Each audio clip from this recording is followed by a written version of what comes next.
As any father or great mother would do, I'm going to run out of here and see my son, so I want to apologize for that in advance.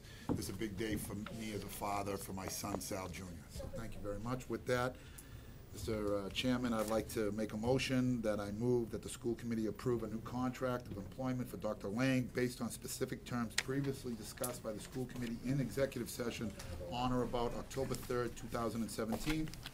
Second. Any discussion or questions with regard to the motion? I just want to announce that my vote would have been the same if I had been in executive session the night that the vote was affirmed. It was stated in the minutes that the vote taken was unanimous. I want the minutes corrected that that was not a vote to approve the contract. It was merely an affirmation of the contract. Public money, public vote. So that's the only thing I have to say. Thank you. Mm-hmm. Start. Aye. Aye. Aye. Aye. No. Okay, thank you very much. It's now time for public comment. Public comment is not a discussion, debate, or dialogue between or among citizens in the school committee. Rather, it is intended to offer citizens an opportunity to express their opinion on school issues that are within the scope of the school committee's responsibilities. Any person wishing to speak under public comment must identify him or herself by name and address and specific interest of wishing to speak. Discussion of individual personnel issues will be prohibited. Discussion of individual student issues will be prohibited per policy, both those things. In accordance with school committee policies, I'm limiting comments to no more than 3 minutes per person. As the chair of the meeting, I may terminate any individual's privilege of addressing the committee if things become inappropriate. And at this time, I'd invite people to come to the microphone.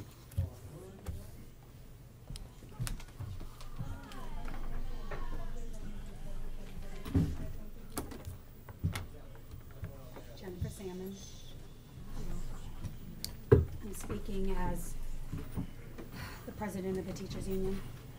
Can't hear you, Jen. Okay. The past few weeks have been extremely trying for me and my family as we have tried to process the events that unfolded. Every night I go to bed with the last two thoughts. One, I think about the 21 8-year-old babies who sit before me each day in class and how unsure, confused, and impacted they must be. And two, how incredibly blessed John and I are to have the support from the people behind me. The community members, the CFT, Randy Weigarden, the president of the American Federation of Teachers, the AFT leadership. Educators all across the Commonwealth and our country do not go into teaching to become rich. There is something innately ingrained in educators. We are lovers of learning, but more than that, advocates for our students. The CFT has heard from countless members about the various concerns they have regarding our students, whether that be at the recent mass classroom reassignments at the high schools, social and emotional support at the middle schools, or behavior and safety concerns at the elementary schools. Our teachers and staff want to make sure every child gets the best free public education in Chelmsford. From time to time, members feel that anyone else in the district witness times when students are not receiving the support they so deserve. In some of the worst situations, our members have shared with us they feel tremendous pressure from the administrators because the reality of their classroom cannot be discussed in the IEP meetings and such. We are all trying to address these concerns in the capacity that we feel comfortable. That could be during department meetings as staff discussing how a student is struggling, or team meetings, whatever it may be. This entire situation is not about me, nor has it ever been. It's not about my own class or my own children. It's about us. And while it is uncomfortable sometimes to have these conversations, it is important for the union to not only be a voice for our members, but an advocate for our students. Mr. Cole says, a teacher at the high school, our students' learning conditions are our working conditions. What I have learned over the past 2 weeks is the parent community echoes the same concerns. I'm going to skip to the last part. My 9-year-old son once said, perseverance is not when you have to quit and don't. It's not when you want to quit and don't. It's when you have to quit and you do not. He wrote a letter this morning that I'm going to share with you. Dear Dr. Lang, you have greatly impacted my family by not allowing my mom to teach. Excuse me. Last Monday, I didn't go to school because of what was happening. Excuse I me. know that you will soon be letting my mom back into the room. Stop. I hope you know that Excuse I me, believe we my mom cannot did talk about nothing personnel wrong. issues My at mom this was just meeting. trying to help the kids. Excuse me. My mom has many people supporting her, including me, my dad, Jen, and others. please. And I'm Ma'am. proud of my mom for what Please. she is doing. Nice.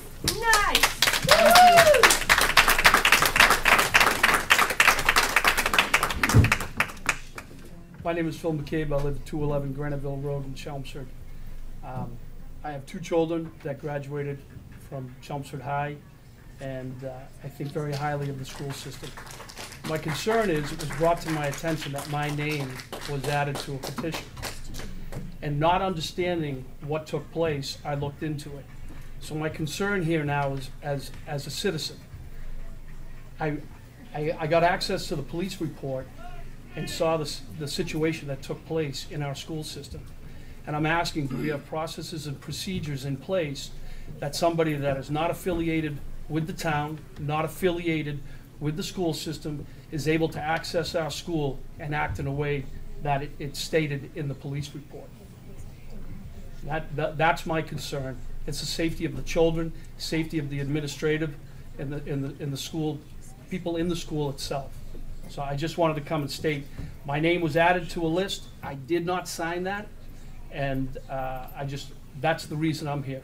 So, not picking sides, just wondering what we're doing to make sure, to ensure the safety of our children. Thank you. Thank you very much. Someone else?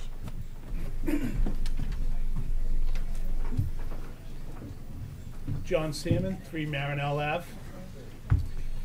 I sit here tonight very grateful. Grateful for the overwhelming town support for my wife Jennifer and our family. Over the last 2 weeks, my family has been placed in an unimaginable situation that has shown us the true meaning of friends and family. I would like to talk more about this now. 2 weeks have passed since my wife was placed on leave and escorted by police at the instruction of the superintendent from the building. Not talk about an ongoing She works at investigation. her kids attend. My wife has been treated like a Tom, common please. criminal over the last 2 weeks by the Tom, school please. system Excuse me. that she has devoted 16 years to. Please, John.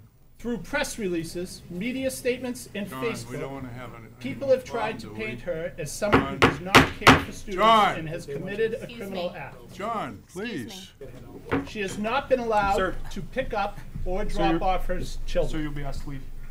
Do what they say. The outpouring of support from not only town members, but other district. What did I say? Go ahead. What did I say? Nothing, go ahead. What did I just say that was inappropriate? This is what we talked Go about. when we ahead, had the John, go conversation. ahead. It might not be important to you, but it's important to him. The outpouring of support from not only town members, but other districts in the area have been overwhelming. To all of you sitting here today that have supported us and advocated for Jen to be reinstated, I say thank you. Thank you for believing in Jen and her strong belief that advocating for students is our top priority. Thank you.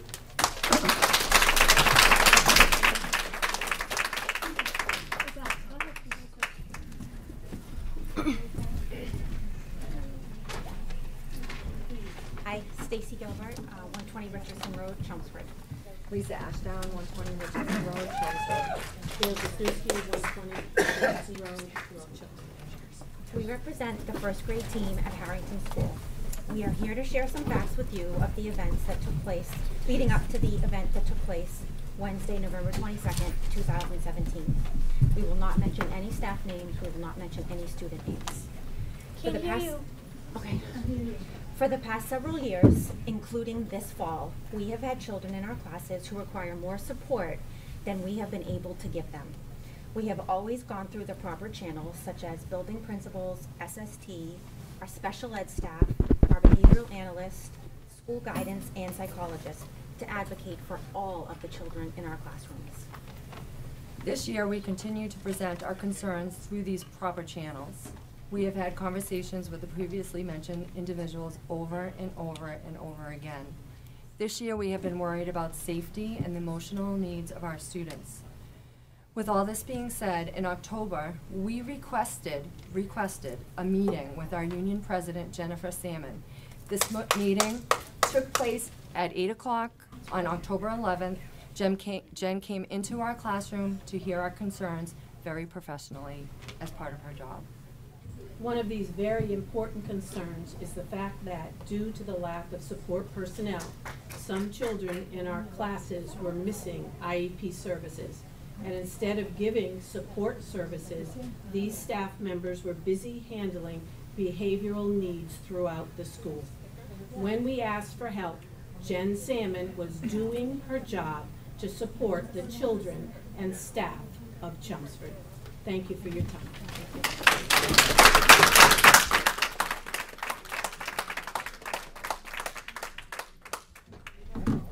I'm Marie O'Donnell. I teach at the Byam. I've been teaching at the Byam for 23 years. I teach kindergarten. I'm also proudly the Executive Vice President of the Chelmsford Federation of Teachers. Mrs. O'Donnell, does your microphone work? I don't know. That's such a bummer. Right? See if the other one does. I hate when the microphone doesn't work. Hello? Hello? Okay. No, People can't hear. And okay, so here I go. I can project because you can turn off the mic. It doesn't mean I'm not going to say what I need to say. I think it's a bummer that we're here. This is really insane that we're sitting here right now. But there's been a lot of discussion around town about students with behavioral needs in our schools. As a teacher in this district, I can speak from firsthand experience. As a union leader, I can also speak of discussions I've had with my colleagues across this district. As a professional, I'm fully aware in every conversation I have that students' privacy is of the utmost importance. Please be assured that although I may not know these students personally, they are my kids that I talk about, kids that have found their way into my heart because they are kids who live in this town where I have built my life's work. I promise you that I will be their fiercest protector. Last year, a CFT member initiated a meeting with Dr. Lang. She wanted to give him a teacher's perspective of the stressful situations in our elementary teachers face with an ever-growing population of students with emotional and behavioral disabilities, both diagnosed and not. There were teachers from several schools and a principal in attendance. We believed our meeting was very positive at the time, and we believed that the school year 2017-2018 would be better. Clearly, it is not. Each member shared openly, comfortably, and professionally. As their executive vice president, I was so proud of each of them. They shared information about disruptive behavior occurring daily across this district. It's important to note they never once mentioned the name of one student. You see, professional educators know full well the laws of confidentiality. They know we can discuss things that are general terms so as to protect the children's privacy. We use pseudonyms rather than actual names when absolutely necessary to be specific. Our conversation with Dr. Lang focused on the fact that the population of young children with emotional and behavioral needs in our district is growing. Elementary schools do not have the special education classes or personnel trained to support these students that the middle schools and the high schools have. Teachers are trying all they know how to manage, but students are both... Please wrap up. What? Could you please start to wrap up? I will start to wrap it up by saying this. Kids need supports. This district is not servicing them. And I want you to know that when we negotiated, we heard a lot. There's one pot of money.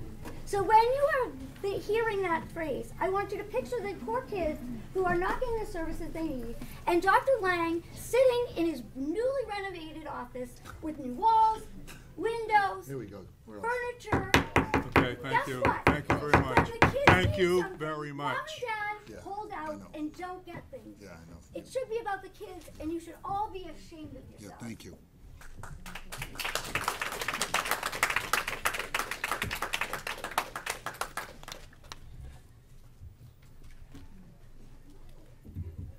My name is Pina Maggio. I am Jen Salmon's mom and I'm very proud of it.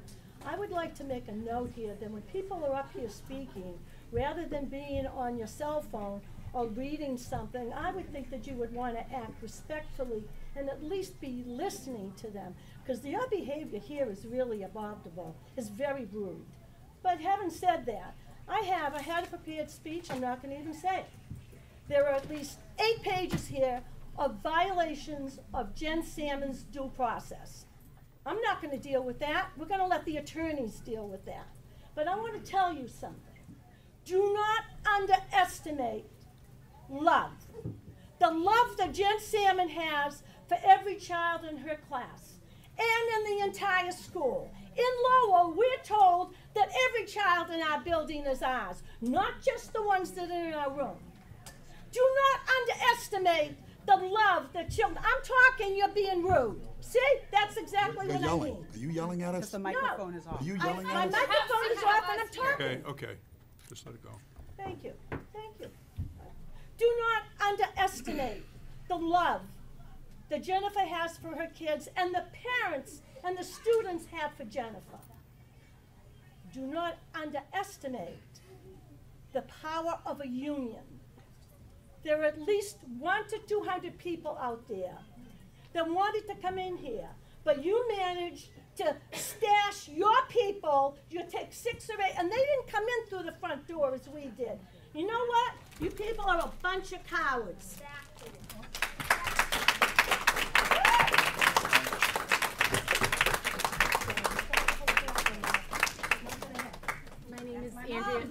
My name is Andrea Bear, and I live on Lovett Lane. Where she got it from?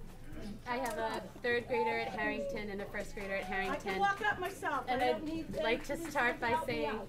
first, my husband and I are so pleased with the education that our children have received in Harrington. They love their teachers this year and every year, and we are grateful for all the teachers' hard work in Chelmsford, and especially at all the staff's hard work in Chelmsford and at the Harrington. I don't usually speak up at things like this, but I felt compelled to tonight. My daughter is in the 1st grade class where the problems have been happening, and I feel very bad for everybody involved. I feel bad for the child and his family, because I cannot even begin to imagine what this must be like for them.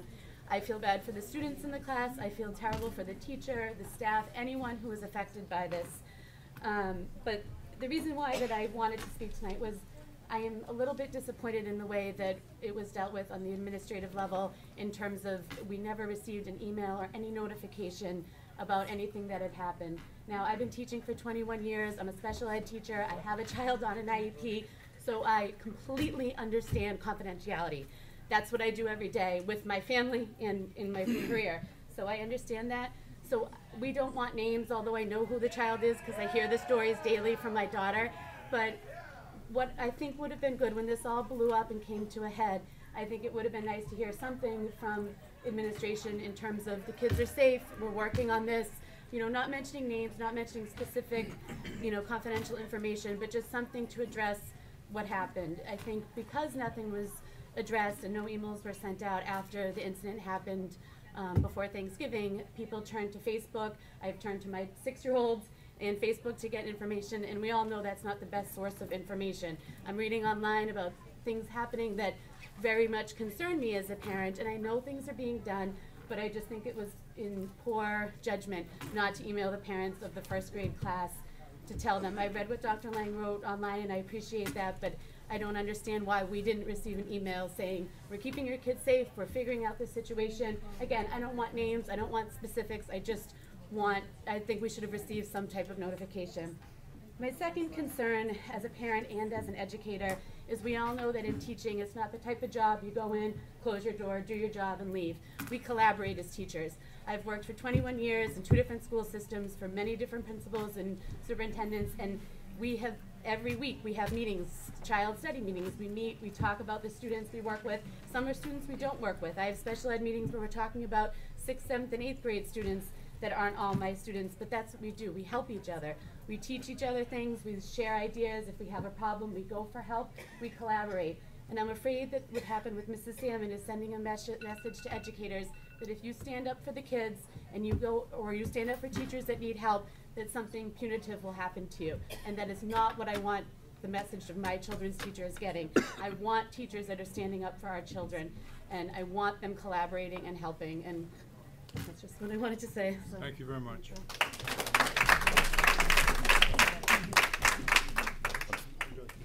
have to let them just talk.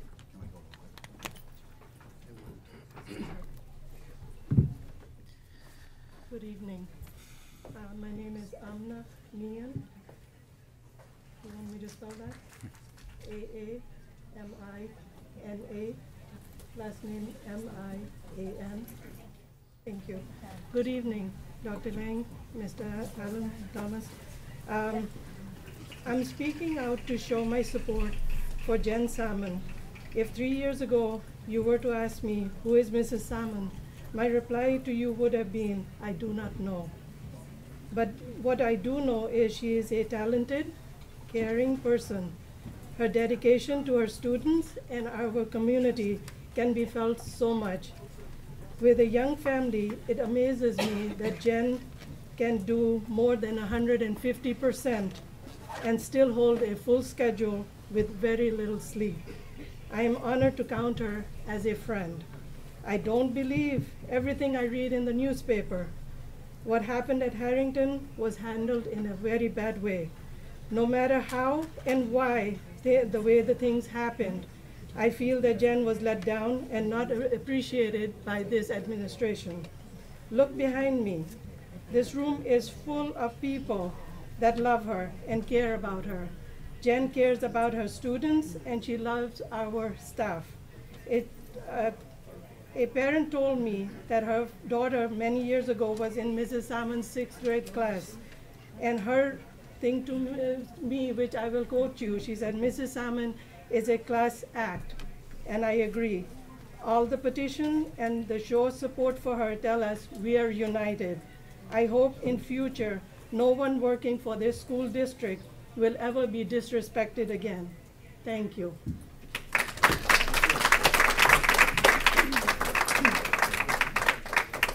Yeah. No, it's really just for the TVs. It's not the way in the room. Okay. That's not affecting anything. The unplug. Okay. The mic is really for the TV, like Want the me to plug it broadcast. in, or? No, it has nothing to do with that. Okay. Anyone else need a mic? Hi, Ben Cole, 82 Brook Hill Road. I'm also a teacher at Chelmsford High School. I'm quite disappointed by the events that started last Wednesday before Thanksgiving. And coming here, I look at Chelmsford pride, perseverance, respect, and integrity. As you can see, we have a lot of perseverance, and it's not going to go away. We also have a lot of respect. We can disagree, but you can't be disagreeable. I wish I could say I saw more integrity on this side. I also think that everyone, if my first grade teacher was still around, was almost as good of a teacher as Miss Salmon, she'd make us sit in front and watch Cool Hand Luke, a particular scene for just why can't we all get along. Again, I am quite disappointed, and I also think of the fiscal responsibility that we owe to our taxpayers. I know the school committee had to pay $12,000 in a lost arbitration. I don't want to think what the end result of this will be. Also want to remind the school committee members that everyone can have access to anyone's records on X2.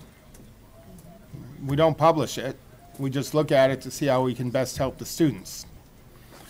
And the issue of helping our students, their learning conditions, High school teachers can get away with teaching when their aide is not in class. It's not great, it's not optimum, but we can deal with it. It's another situation with the elementary schools where you have aides filling in for teachers when they're at meetings. When aides are absent, they're not replaced. It's a danger to the kids, it's not safe for the teachers, and it's not a good learning environment. Thank you very much.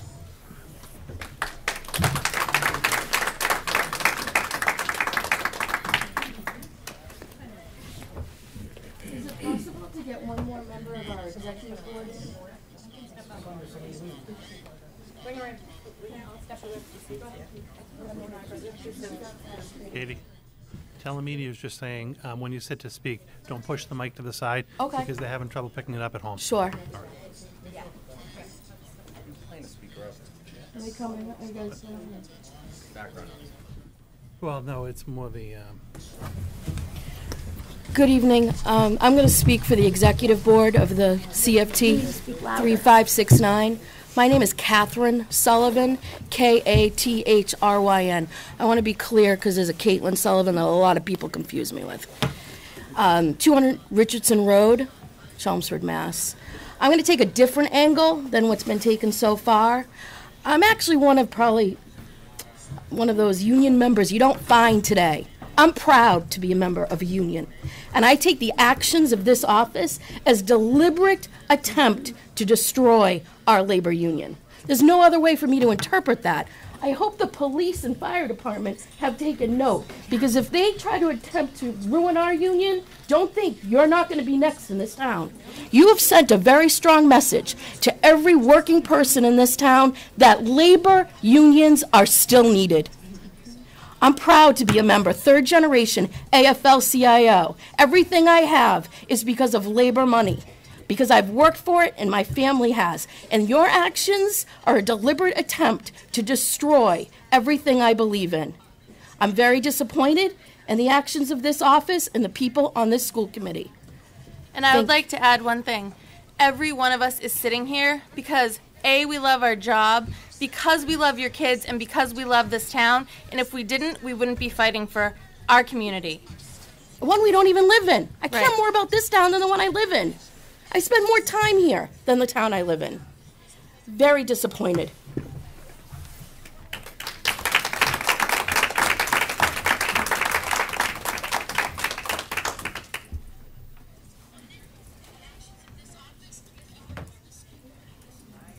Anyone else?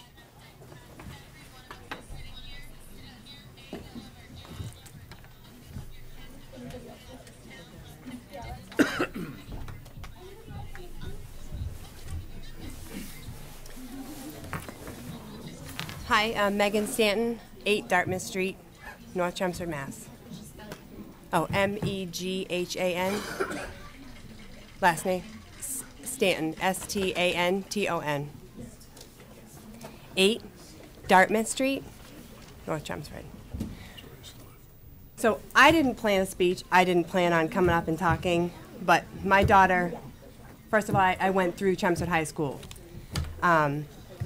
People move here to come to these school systems.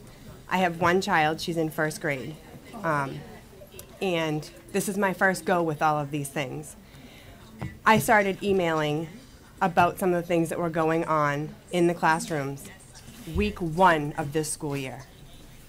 The ball has been dropped by this administration greatly. You guys have failed our kids. I don't care whether that's a child who's in the classroom and doesn't say much, a child that's in the classroom and is disrupting the classroom, or a child who's in there going home with other issues. My daughter specifically has told me that she is scared to go to class. I have addressed this time and time again with the principal of the Harrington School, and I was brushed off. I got, this is under control.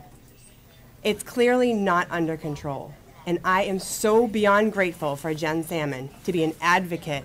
And that's what I'm doing as a parent of a child in the first grade classroom. This has been an awful experience from the start of school, and nothing that I would have ever have thought that I'd be sitting here doing this. Like you, Sal, I want to go someday and watch my daughter at an awards show from, when she's a senior in high school. But at this point, I'd rather put her in a private school somewhere else because I have no faith in this administration.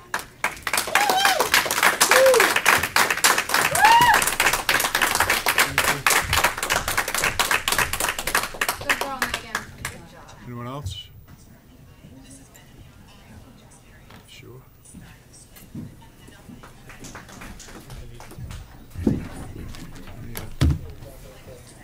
Anita Tanini, 8 Columbus Ave. I have 2 kids in the school system. And, the events of the last couple of weeks have really disturbed me on multiple levels. First, I'm disturbed that the AFT became involved and felt it necessary to use Teamster-type antics to get what they want. Anita, we can't hear you. Can I grab that? It's not the mic. It's not the mic? Mics are for TV. All right. If you move So the that mic can away, still the on. people at home can't hear you. I know. It's Got it. I'll try to yell. I'm sorry. There's no doubt that the school budget is underfunded. Last year when Dr. Lang came in front of FinCom with his preliminary budget, his bottoms-up budget, there was a delta between his budget and what the town manager had for his funds. And I personally, as a parent, would go on to estimate that in order to fully fund all the services for our students, for our teachers, and those of you who know me, I am a big fan of our teachers. I went through the system. They have done me well. And I know all of these teachers behind me. Even though we have a difference of opinion, I respect them and I know they go above and beyond. However, the reality is we are an underfunded community. And what I'm angered about is that the AFT feels it has the authority to come in and tell the administration and the school committee who needs the funding. Who are they to tell that any one child, one classroom, one school is more important than another child, another teacher, another school, or another district? That's what bothers me about this whole situation. I would be more understanding had the AFT asked for a meeting with the administrators to discuss the underfunding of the overall programs and its effect on the classroom and quality of instruction.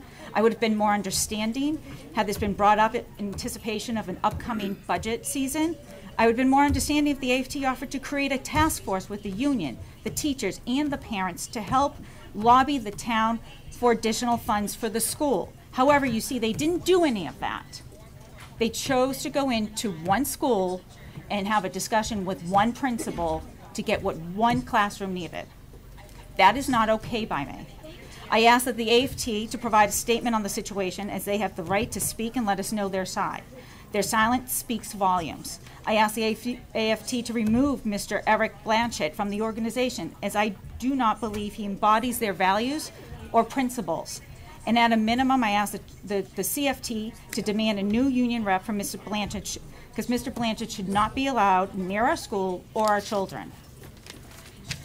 The other item that deeply troubles me is the fact that someone who was denied a meeting and doesn't have a child in the school is still able to get access into our classroom.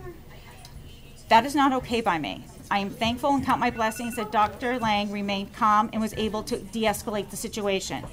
I am not sure in those similar situations I would have done the same thing. I just want to make one thing why this bothers me is because next week, December 14th, is the 5-year anniversary of Sandy Hook. And I ask you to reevaluate your policies and make sure that our schools are safe. Thank you. Much. Sal. Yeah. You gotta go. There's still people talking.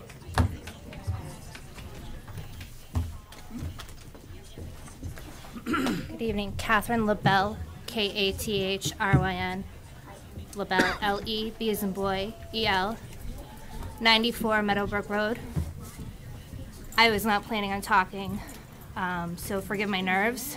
However, I'm a mother of one of the first grade students in the affected classroom, and I feel that the school was aware of the influx in the middle of August of the first grade students. So they should have been aware that there should have been added support staff for those students. They were evaluated last year of where they needed to be placed and what they needed as kindergartners, so that they would have known what was needed as first grade students. So therefore, the staffing should have already been in place in September, not come December. We're begging you to help our students in this classroom so that it's even between the atypical students and the typical students. We need to level this out for all students to be getting the equal amount of help that they need, and it shouldn't be ignored. Subsequently, the communication from this new principal to us is poor. We learn about a bullet, but we don't learn about what's happening in our individual classroom.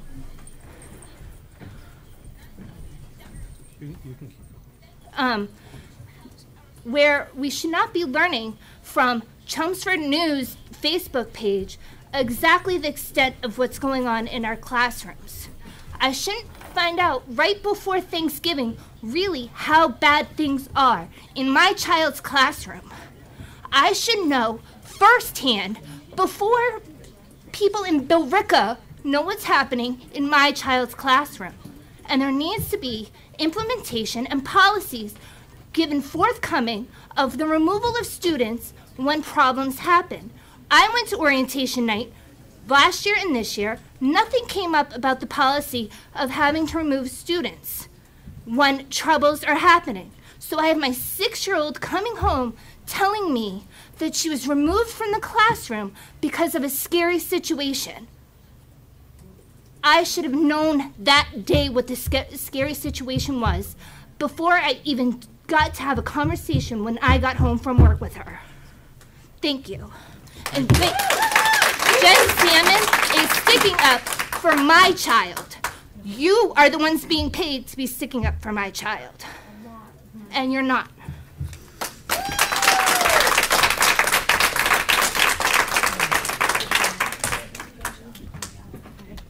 I haven't heard all the comments, so I might be repeating something. I'm not sure. It's I've been out in the lobby. understandable. Lori Koulis, 12 Orchard Lane. I'm a school nurse in the district, but I'm also a parent in the district. You know, I really do want to ask, in which nobody can really answer. I think it's Anita Tanini. I think she had direct access beforehand, before everybody, and I don't know if it's because she's on FinCom, but I just feel like maybe she didn't come in when we all did, and I just wanted to bring that to the public's attention. And I really just want to say thank you so much to Jen Salmon. She has been amazing in helping us figure out solutions to the problems that we have. And it wasn't just about one school. She's always advocating for all schools and all students, and I just really appreciate that. And I think that a lot of the public think that school was in session during the events that happened back on the 22nd. And from me reading the police report as well as other reports, it seems as though the possibility of the incident happened around 8 o'clock, and police arrival was around 8:30. I just wanted to bring it to the public's attention that school actually doesn't start until about 10 of 9. So school was not in session at that time, and I think that's just a big point to make. Thank you.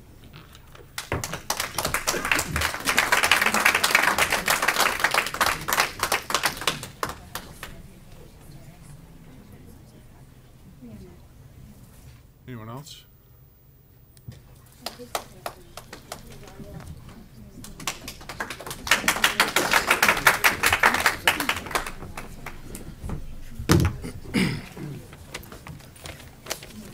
Stephen McCormick, 6 Lynch Way.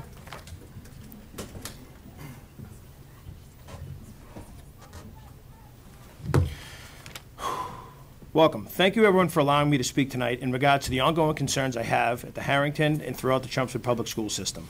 The frequency in which the Chelmsford School Department has been in the news and litigation over the past several years seems way too high to me.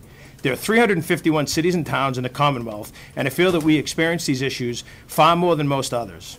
As I stated at the Java House, my belief is that one of the contributing reasons our district is in the newspaper, on the news, and subject to frequent litigation is partially the result of our leadership's lack of ability to handle the situations appropriately and do proper damage control.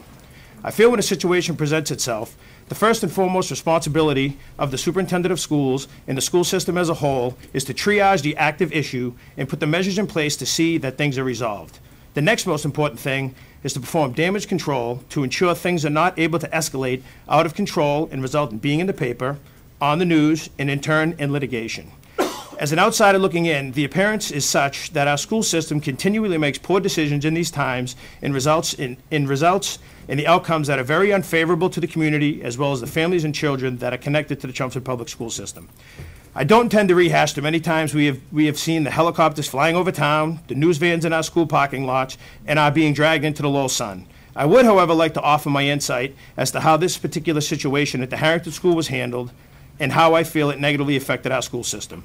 We all acknowledge that there was an incident at the Harrington School on Wednesday, November 22nd, that has resulted in a very unfavorable and, in my opinion, unfair situation for many parties involved, including Dr. Lang and the rest of the school administration.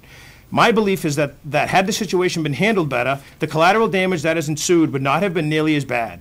It is my understanding that shortly after Dr. Lang and the district placed the teacher on administrative leave and placed a gag order on her, he elected to release a statement to the Lowell Sun.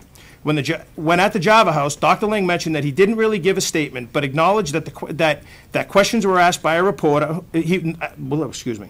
Were asked that if questions asked by a reporter were accurate, and he agreed they were. After having the opportunity to go back and read the articles again, I now know that there was certainly more to that statement. It is my belief that a very big mistake was made by leadership when Dr. Lang made a conscious decision to go forward with the statement. All the while, his underlings were oppressed from offering their side to the events that had occurred. Regardless if Dr. Lang had the authority or not, my belief is he would not, as I understand only a judge can place a gag order, and typically that goes both ways. It is very unfortunate and unfair that our school system would think that it is appropriate to go forward with a statement in a clear effort to get their side of the story on the streets and create the frenzy that ensued as a result. Those are actions of a dictatorship, not a democracy. As a result of a one-sided story being shared, at least in part, the teacher placed on leave took a beating on social media because it was insinuated she had been placed on leave. Excuse me? Just start to wrap up, please. Start to wrap up. I'm not even close to done. 3 minutes. People want to hear this. The taxpayers want to hear it. Can I have 3 more minutes? Everybody. Alan, you promised me when we met outside at the Chairman Thomas, when we talked outside the Harrington, you promised you would hear me, and you promised me you would not gavel me unless I got out of hand. Don't say you didn't. You absolutely did. Everybody had 3 minutes. Yes or no question. That's a yes or no question. We want to hear it. No. You stopped it before the Everybody had 3 president. minutes. Anita had 3 minutes. Okay, I do have one thing I want to say. Then, you're not gonna let me speak, really? He laid the We ground set rules up the down at same beginning. rules for. Oh, you also laid the ground rules that you were going to hold us outside while you allowed whoever you wanted to come into the building, allowed into the building to try to hold people out. And now you can't give me the opportunity. I spent a lot of time and effort to do this because I'm very passionate very about the much. situation. Thank Well, you you're very not showing that you're very thankful.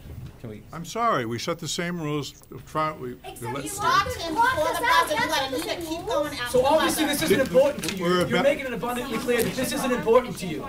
The best interests 3 lie minutes. with the kids. Finish it for him? Somebody go up there and finish it. Folks, I'm sorry. I'll tell you what. Somebody else come. Why don't you sit? You take your 3 minutes and I'll read it for you. Give it to me. No, you take your 3 minutes and I'll read it. I don't for have you. anything prepared. That's okay. You take your 3 minutes and I'll read it. Why can't you do I'm that? sorry. Okay, so what I will do is Read it then. no. What I will do is this. Your time is over. Would you please let her read it? This is what I will do, right? You said you'd let me say one more thing, No, right? I said we had 3 minutes, and you're done, and she can read it for you if you want that to happen. Otherwise, you're not. Because you don't want to hear the truth. No, That's the I know problem. the truth. You don't want to hear the truth. That is the problem. That is the problem. Let her read it. Let her read it, Steve. Let her read it. Anita got to go on and on and on. So one at a time. After the buzzer, you stopped What? him One at a before the time. buzzer. You can read it or she can read And I it. am Oh, so I can read it? concerned. The police say that I can read it. Does that mean I can read it? No, no, no. No. Says the guy who's all over Facebook, and the first person.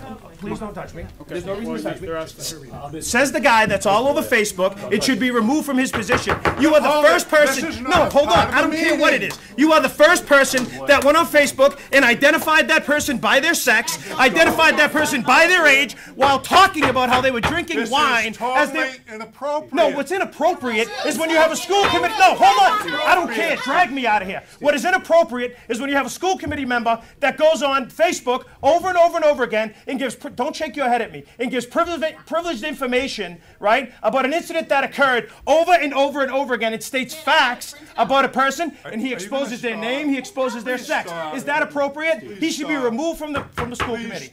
You are pathetic, and you should be embarrassed of yourself. You should be embarrassed. Have a good day. This is how people flip papers at these things, because you guys just don't want to hear the truth. Should all be embarrassed. Stopped him before the buzzer went off. That tells everything we need to know. And you let her keep going on and on after the buzzer. Shame on the school committee. Jay, you're allowing the town to be ripped apart. Are you kidding me? You're Stand up and be a leader. Those are the action Chair is ending public discussion at this point. I'm sorry. Ending public discussion at this point. We're ending public discussion at this point. The situation got out of hand. I'm the chair. I'm not allowing it to continue. Alan, you promised to let us speak. Chairman Thomas, you promised you wouldn't do this. No, I didn't. No, you absolutely did. John Salmon said to you at the Harrington School, all you're going to do is oppress us and not allow us to talk. Take a recess.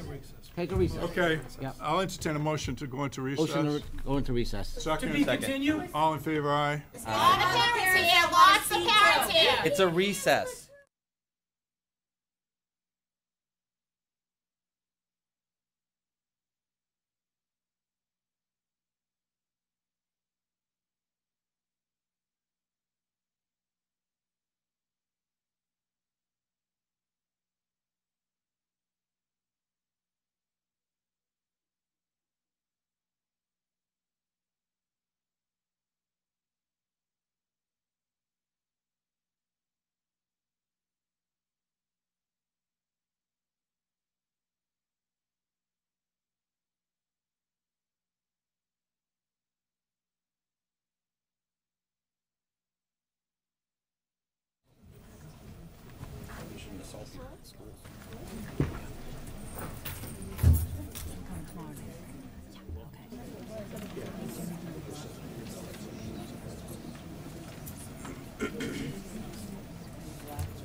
I'd like to call the meeting back into session and announce that we are not going to continue public input. We've reached a point. How convenient. Have a good night, guys. How convenient. There's two more people that need to speak. I don't understand. If you have the kid's best interest in mind, then I think that you should be honestly embarrassed to not hear the people that want to talk. Okay. Do you or do you not have the kid's best interest in mind? If you do, you would sit here and listen to what everyone had to say. That is your job. J-O-B. That's what I'm here for. Okay, we're now going to continue with the rest of the agenda for our meeting, so. She gets her 3 minutes before you went to. She's sitting here. She gets her 3 minutes, correct? I'm sorry, I run the meeting, you don't run the meeting. We're going ahead with the rest of the agenda, and we're not having any more public input, period. You can yell at me, you can do whatever you want. Yelling, I'm trying to help you do your job. Well, I appreciate your help. I appreciate your help, and I'm telling you what we're doing. We're going ahead with the rest of the agenda. If you have concerns that you'd like to express that I've shut down, I've spent... You don't want to say them. All right. What's next on Here the we go. agenda? Next item on the agenda, statement on student enrollment for October 1st, 2017. There right now and continue with your meeting. Your first concern is right here. Oh, Not so much over there, but right student. here. I'm sorry, I overlooked the student statement. Would you please join the conversation? Oh, good job. It's their turn. It's their turn. So, when's it your turn? When you're drunk and on social media? Is that when it's your turn again? Oh. You have to clear the room. What's the fact? He put it on there. I didn't. I got the picture right here in my pocket. Here he is, holding the wine bottle. Had a couple of drinks. Back on again. The wine bottle's actually closed. The wine bottle's actually closed in the picture. If this continues, I'm going to adjourn the meeting. I'm 38. I'm allowed to drink wine. If this continues... You demonized the child. Don't. You demonized the child. Look, everyone stop. John. When I mentioned the child. John, stop. First of all, where's Mrs. Tobin's petition? Where is her petition? Okay, at this time, we're going to ask the police to clear the room. Police, please clear the room. Please clear the room. Please clear the room, policeman. Mrs. Tobin's petition, where is it? John, please stop. Please clear the room. No. Assaulted a principal. John, don't. John, we'll get you on Facebook tonight too, right? Okay. God. I knew it was going to be. You do. No, I'm okay now. It's not.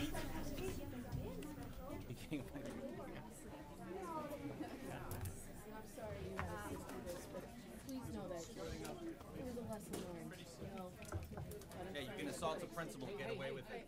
John, don't. I'm not bringing that up at all. Hey, just go on Facebook and make the comments there. Okay?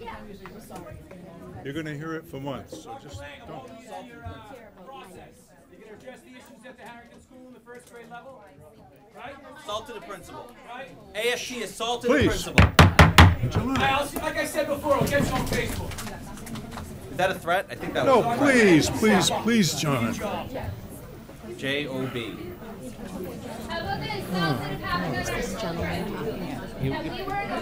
Principal of high school. He's a good guy, John. I just wanted to make sure it wasn't. Yeah, he's a grad. He was in Andover and came back. He's great. Good, I'm glad to hear it. I mean, a lot of people are great, but they don't understand this. They're being used. This is all about getting rid of him. They don't like the fact he's great. They don't like one of the middle school kids. He made a child look like a monster to cover up the assault of a principal. I've had it. They don't get to take the narrative in their direction. It's completely embarrassing. I want to go. Let's go. We understand this. Nothing's going to happen, Lisa. But we need to know.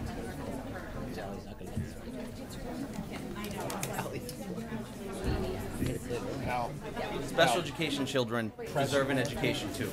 Press, she's staying, or you?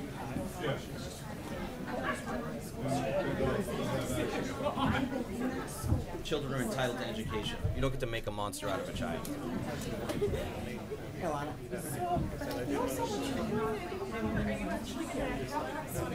Yes, we're going to have the rest of the meeting. So I believe Barbara left. She left? She left. Barbara just left the meeting. Talk about doing your job. I know I'm on the mic.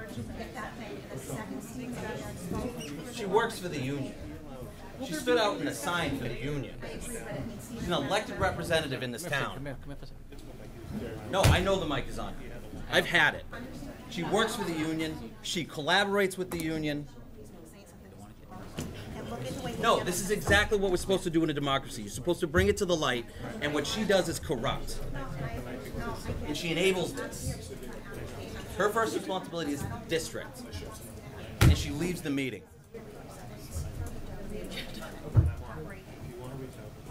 By the way, the wine was closed.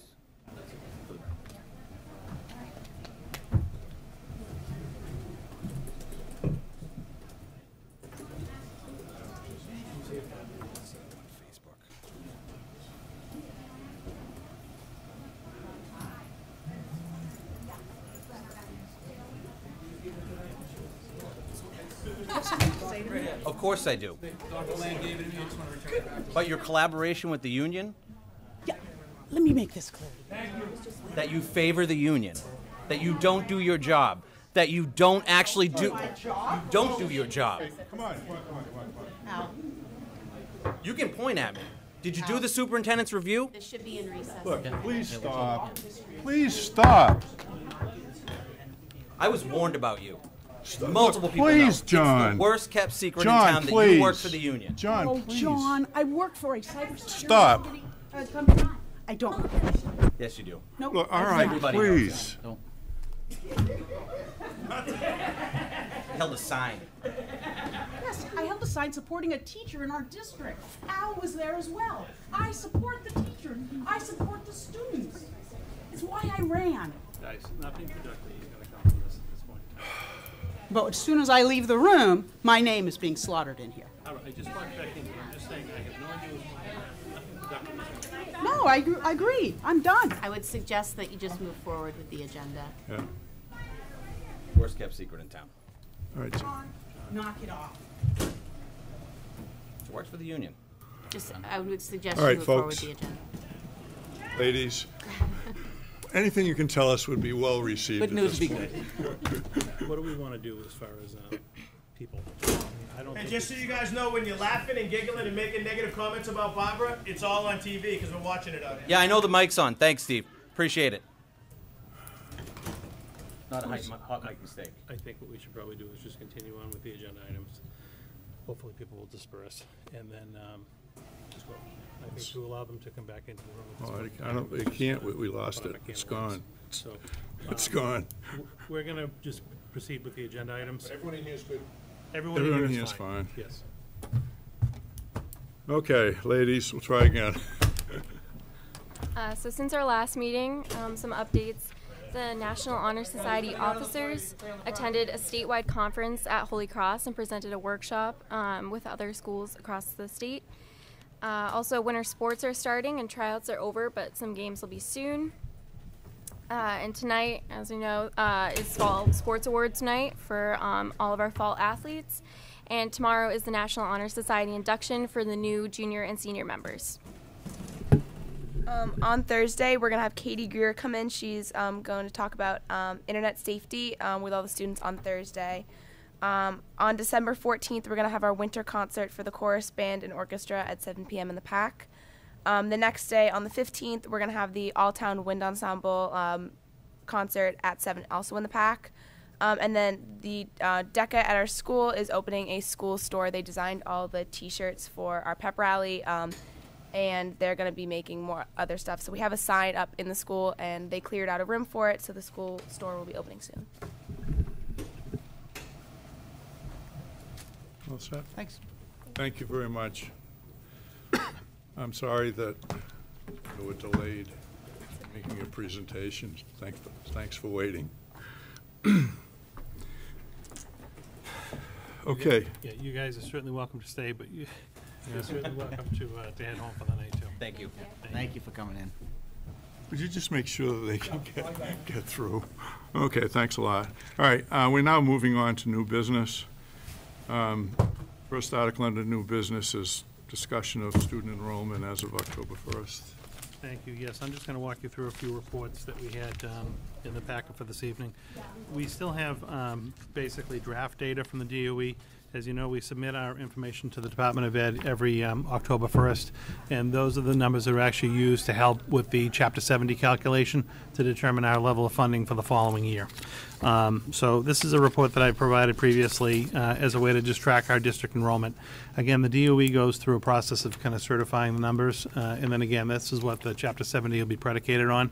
So as soon as I have the final numbers, I'll update the spreadsheet. If there are any changes that are of significance, I'd let you know. From the most, it might be like a child who we claimed and another district claimed, and there's just a reconciliation that has to happen on that. But these are pretty accurate numbers. I don't see them changing significantly from here. As I look at these, our enrollment dipped to slightly under 5,000 at 4,995 students. If you'll see at the top where all the elementary schools are listed, we used to have most of our children listed as KP, which was kindergarten part-time, but you'll now notice that they're all coded as kindergarten KF or kindergarten full-time. So we're still waiting to see how that is going to impact our local operating budget when we get the Chapter 70 figures.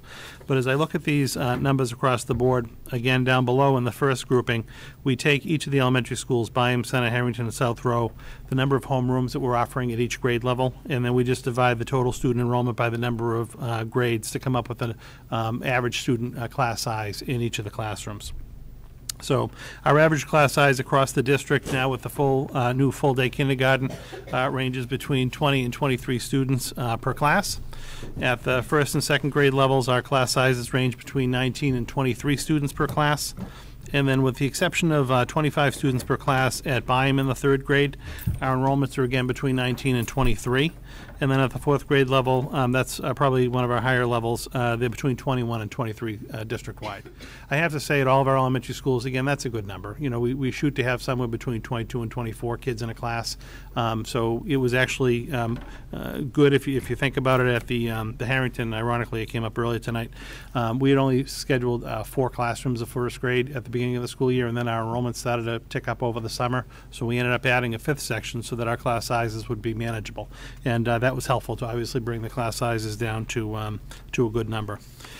On the second page, we look at our middle school enrollments. So our middle school enrollments, again, there was a lot of discussion during the budget deliberations about cutting the extra strand at McCarthy. We went from 10 sections down to 8, and what was that implication going to be on class size? So if you'll see, actually, it still ended up in a very reasonable and desirable class size at the middle school level.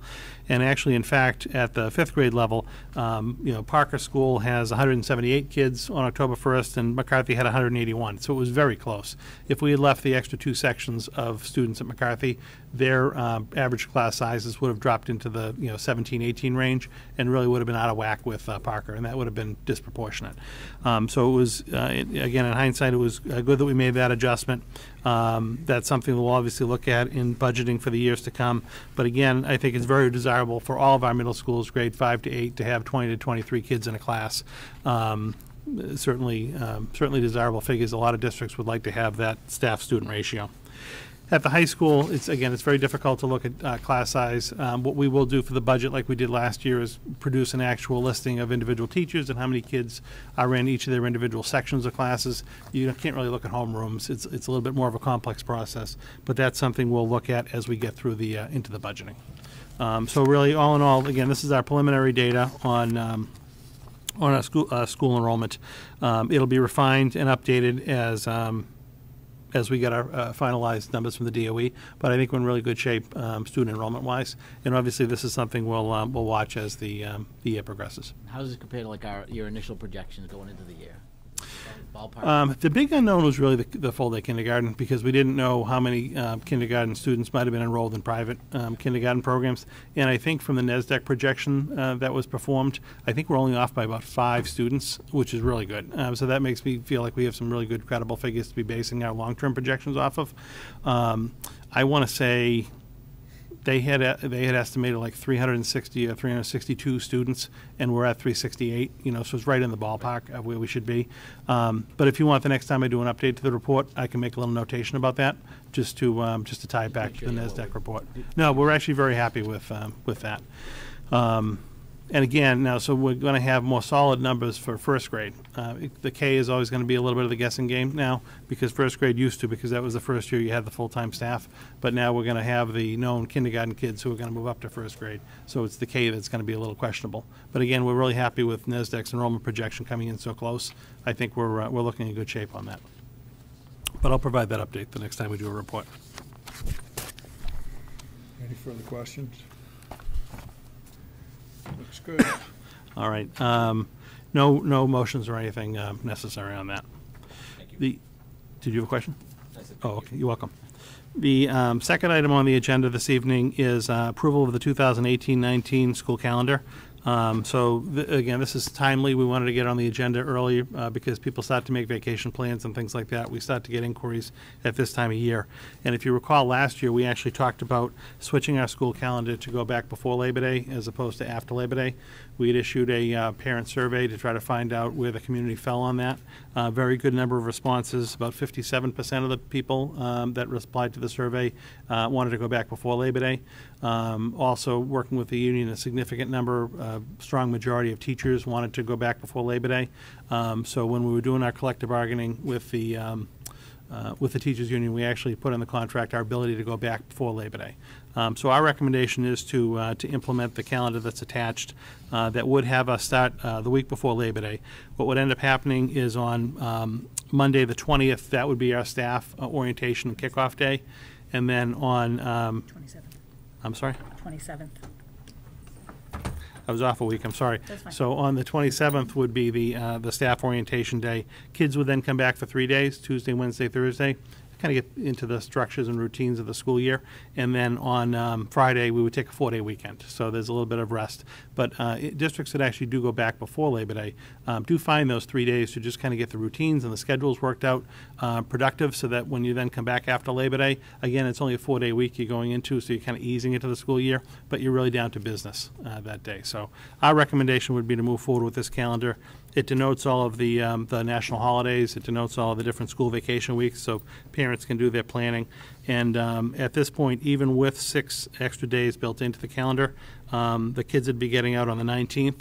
Obviously, if we don't have a significant snow storm, we'd be out the week before that, which I think is more likely. Which honestly, I would rather be out earlier in June as opposed to later. So that is our recommendation: is to implement this for the year and get some feedback and data so that we could then make a case about possibly continuing this in years to come. I see that the union did a survey and supports and everything, and it's okay with the contract language too, right? We negotiated it so that it actually would be in the contract. Okay, so it is in the contract for next year. And then the agreement was that if we implemented it the following year, we would sit down with the union and see how it went and try to agree on a practice for future years. Okay. The one concern I heard in one of my, actually was a CPAC group, was a lot of the half days fell right around vacation, so it was like you get back from a vacation and it was a half day. I don't know, I don't live it, so I don't know how often that occurred, but they would just say it was strange. You have a couple days off and then a day and it's a half day. So I don't know if that's, I know a lot of it's professional development stuff. A couple of them, like the one you see in November, that's elementary only, and that's only for that group, so they can do their conferences. So the reason you see the half day on the 29th and then right away when you get into December is that the other teachers need to have their professional development, and we're trying to make sure that we meet the needs of the elementary level who have a request to start their conferences in November rather than wait for 2 sessions in December. So it's a little. Yeah, I just want to. They mentioned it to me, so I wanted to bring forward that was something that they found. That occurred. The only other thing that we do try to look at is like anytime we have. Did you just mention this? The elections? I did, and okay. we have a couple of elections. Right. One is in September, although they're talking about possibly changing it to the 13th. Where McCarthy is the voting site, it's important that we try to make those half days to just lessen the traffic that's happening there. So the September date and the April date both coincide with either federal elections, presidential election, or a town election. So if you agree, what we would need is a motion to approve the draft 2018-19 school calendar so that we can advertise and notify staff and parents. I make a motion to approve What's going on? Oh, I was talking to Debbie if she needed my keys. Oh, I make a motion to approve the 2018-19 school calendar. Correct, 2018-19. Second. Any further discussion? Hearing none, all those in favor, aye. Aye. 3-0. Thank you. Next item on the agenda this evening is the fiscal 2019 proposed budget calendar. Again, we just wanted to kind of get out ahead of this and allow people an opportunity to come and give their input on budgeting priorities. So what we're recommending is internally, Joanna and I and the staff are going to start preparing the fiscal 19 budget. That'll go into effect July 1, 2018. What we're recommending is actually including a placeholder or a line item on the January 2nd and January 16th school committee agendas for budget, and allow under public comment people to be able to come up and express their concerns or opinion or talk about budgeting priorities. And then on Tuesday, February 6th, that would be our regular meeting. I would actually present the budget overview and the recommendations and most likely the budget document itself. You would then have, because of the February vacation, the way that falls, that's the third Tuesday of the month, so our meeting would be kicked to the fourth Tuesday. So you'd have 3 weeks to be able to really kind of delve through the budget book and ask questions, and we could have subcommittees if necessary. And then we would actually have the budget hearing, which would be open to the public, on the 27th. We did notice that the following Tuesday would be our regular meeting in March. We'll just post that or leave that as a kind of a holder place, because if you recall last year we had some inclement weather and our schedule kept getting moved around. So in the event that the 6th or the 27th had to be changed, we could bump it out a week and then still have the budget be ratified and approved in March, which still is plenty early enough for us to be able to start a hiring process and notification process and things like that. So if these dates work for you, what I will end up doing is starting to put some notices out to the community, different groups, say CPAC, Council of Schools, individual PTOs that are interested in looking at this. I will put that information out to them. Right. So this would be a recommendation to approve the proposed budget calendar for 2019. I think there's something going on in the hallway. Oh, God. I don't think it, Is it the fire chief's. Good? It's what? No. It's too late. Yeah.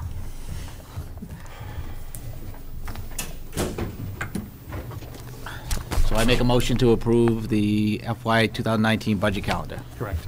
Second. Any further discussion? Hearing none, all in favor, aye. Aye. 3-0. This is a good idea. Yeah, just to be able to get the dates. Yeah, there's been a lot of questions about when it's going to start, so I think it's good to have it out there. Yep. Okay. Next item on the agenda this evening is the school committee goals. So before we start, should we wait till we have everybody to talk about school committee goals, or have we already discussed? Yeah, if you want, let me just give you the precursor. Yeah. So I provided you a copy of last year's goals, Okay. just as a starting point so that you could have some context for the goals. Typically, it's been done in a couple of different fashions. Individual committee members have given input about goals. We've had like a workshop or section of the agenda to kind of talk about what you want to do for goals, so that's totally up to you. I just wanted to at least kind of convey what last year's goals were and start the conversation. I know a couple of committee members had talked about just starting it and trying to figure out priority-wise what you wanted to work through. So that was the purpose of putting this in the agenda tonight. I'd like to see us set some time aside to do this, because I think just format-wise and looking at the big picture of I know we have our strategic plan and we want superintendent's goals. We want to make sure they all kind of align, so we're all on the same page.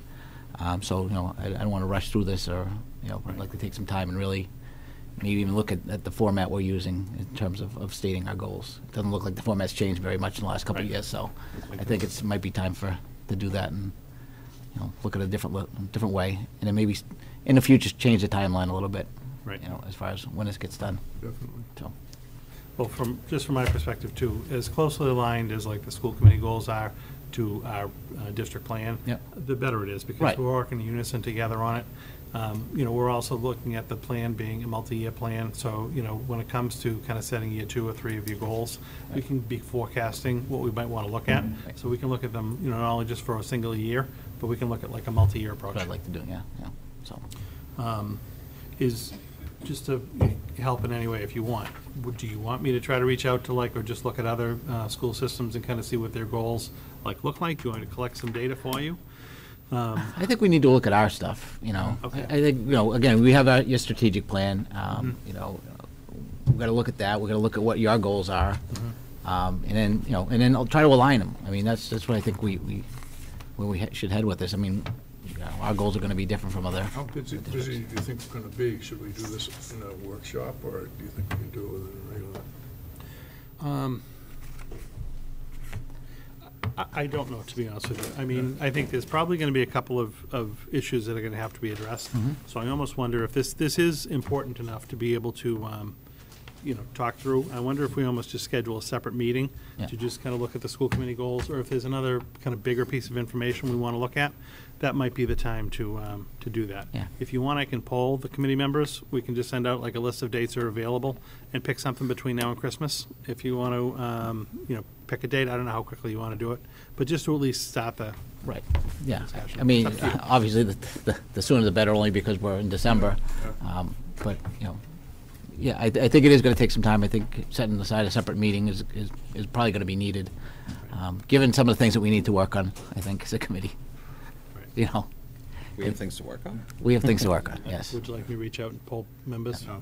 Oh, yes. I want you to do that. I don't want you to reach out to anybody else. No. I won't reach out to other districts. But why don't I'll email the 5 committee members with a list of dates, and then you can kind of weigh in and say, yes, I can do this, no, I can't. Yeah. And over the next 2 or 3 weeks, we'll schedule a session just dedicated to that. Okay. And we'll come in and we'll just start working on it. Well, if you run into problems with 1 or 2 people because of the time factor, right. Maybe you'd see if it would be all right with them if we went ahead and worked on it, because we're going to go back. Sure. You know what I'm saying? Right. Because you're right, we'll be in the new year. Yeah, right. So we're already through halfway through the school year. And if they wouldn't mind, if somebody can't make it, yeah, I'd like to go ahead if we can. Okay. And beforehand, you want to funnel ideas through you if we have some ideas and thoughts about it, or funnel through Jay. I mean, does it matter? Yeah, it's fine. Okay. And just get up some prep work ahead of time. So that'd be great. Okay. All right. If you wanted to, just to not have there be dialogue and open meeting law type stuff, if you wanted to forward them to either Al or me, we could kind of collect them as a group. Right, that's what I meant. Put a packet together. Set up a point person. Email, and then just email the committee so that everyone has the information at the same time. Sounds good. Okay. So technically, there's no action on your part that's required for that particular item. The 5th item was taken out of order, so that is out of the way. And then the 6th item on the agenda this evening was the approval of some conferences and field trip requests. So if you draw your attention to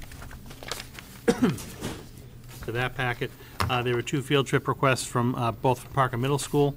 The first one is on December 15th. The 7th grade students would like to go attend a performance of A Christmas Carol in the Palace Theater in Manchester, New Hampshire. And then a second trip on June 4th. This would be to approve the 8th grade class trip to New York City. It's a 1-day trip, but it is out of state, so we're seeking your approval on that trip. If you so desire, you can just motion to accept them both at the same time. I make a motion to approve the field trip and conference as listed. Second. Any further questions or discussion? Hearing none. All in favor, say aye. Aye. 3-0. And that's the last agenda item that I have on the agenda this evening.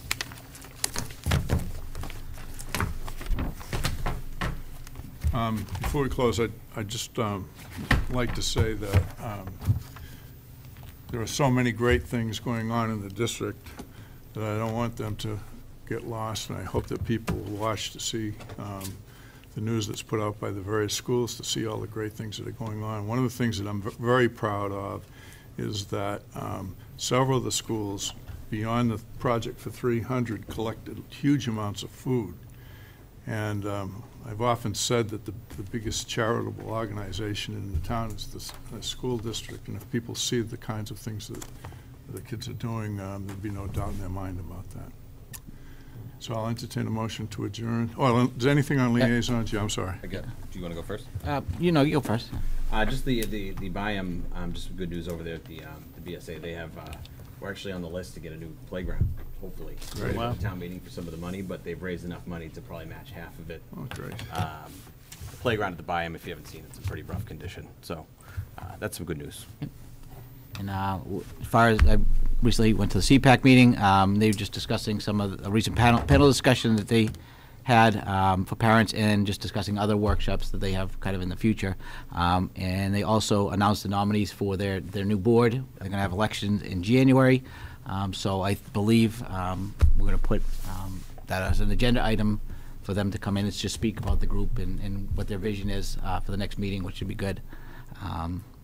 That's it about that. Just a couple questions. Tri-board meeting here? Yes, Monday night. Monday night. So next Monday night. Yep. I don't know if it's at 6 or 7. 7 o'clock. 7 o'clock. Here in this room. So Okay. we'll be here that evening. Okay. Another status on the account that we set up for the last meeting. Oh, there's been no status on that. Okay. So I'm going to have to follow up with you on that. We had a meeting in Valley, and I still don't actually know exactly when Valley is going to be releasing the funds to us. Subsequent to our vote that night, I did set. We have a finance team meeting monthly with Paul Cohen and the town finance team. So I did meet with him, and we talked about the establishment of the fund and whatnot. And while in taking a closer look at the actual legislation, we agree that we should still set it up and do that. There's a question that was raised. The school committee certainly took your vote to do your piece of it, but I was under the impression that it was the Board of Selectmen that actually had to vote to set up the fund. But when Paul looked into the statute, it actually is the town meeting is the body that needs to vote to set the fund up. Okay. It's a one-time vote. Right. I don't anticipate them saying no to it, but procedurally, town meeting has to do that. Once the fund is actually set up, then it's the Board of Selectmen and the school committee that have to vote to move money in and out of the fund. But we think to set up the actual fund itself, it's not the Board of Selectmen, it's town meeting. So what we're trying to do at this point in time, again, we still think it's the right thing to do. We're trying to figure out if there's a way to have town meeting in the spring, unless there was a special town meeting, but wait for it the spring, and then just see if we can actually then just defer the funds and have the funds come in after the town meeting vote, because technically we didn't have to have it, we just need to have it booked in this fiscal year at some point. The only other technicality that we're looking into is technically when you read the statute, it talks about putting funds on account for future reserves in future fiscal years. So there's a question about if we actually put money in a particular fund, if then we can't access that money until the following fiscal year. So if we put money in this current year, could we access the money before June 30th? We don't think so. Right. We think we have to wait until July 1st. So if that's the case, because we actually have a piece of our fiscal 18 budget predicated on a piece of those funds, what we may end up having to do, but again, I won't do anything without talking to you and getting your action, would be to technically take the piece that we need to use in this fiscal year as the credit with Valley Collaborative, because there's no way of taking the money in and utilizing it in that fiscal year, and then take the piece that was going to be the savings that we were putting in the fund, take it this fiscal year, have it be booked in fiscal 18, but just know full well we couldn't access it until fiscal 19. Right. And then to access it in fiscal 19, it would be the school committee and the Board of Selectmen that would need to take the vote. So nothing has been done to this point. It was very long-winded. Yeah. When I actually know more about what the final procedure is going to be or what the votes that are going to be required, I'll prepare a memo for you, and I'll bring that forward. Right. Last question, status of the building project. Oh, yeah, we haven't heard back? I do not know yet. No. You know what I will do? I will reach out to them this week. Okay. We knew we would hear something by Christmas time. Yeah. So I will reach out to them and find out what the status is. Great. Okay. Anything else? I'll entertain a motion to adjourn. I make a motion to adjourn. Second. All in favor? Aye. Unanimous. You are still on mic for a few minutes until they shut the mics off.